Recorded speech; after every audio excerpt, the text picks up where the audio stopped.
కన్నతల్లి కనకదుర్గమ్మ విజయవాడలోని ఇంద్రకీలాద్రిలో మనము అమ్మవారిని దర్శించుకొని మొక్కులు చెల్లించుకుంటే చాలు అమ్మవారు అనుగ్రహిస్తుందంటే భక్తుడి యొక్క విశ్వాసం. అలాంటి మహిమాన్వితమైన బెజవాడలోని కనకదుర్గమ్మ మహాపుణ్యక్షేత్రంలో మాఘమాసం వసంత పంచమి వేడుకలకు ఏర్పాట్లు పూర్తి చేశారు అధికారులు. ఈ సంవత్సరం వసంత పంచమి రోజున కనకదుర్గమ్మ లోకరక్షణార్థము మహాసరస్వతీదేవి రూపంలో దర్శనం ఇవ్వనున్నారు. వసంత పంచమి వేడుకల్లో భాగంగా విద్యార్థులకు ఉచిత దర్శనాన్ని ప్రవేశపెట్టారు ఆలయ సిబ్బంది.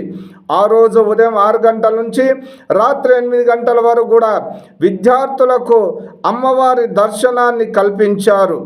ఆ రోజు అమ్మవారిని దర్శించుకునే విద్యార్థులకు అమ్మవారి యొక్క ప్రసాదము, అమ్మవారి యొక్క శక్తి కంకణం, అమ్మవారి దగ్గర పూజ చేసినటువంటి పెన్నును విద్యార్థులకు ఇవ్వనున్నారు.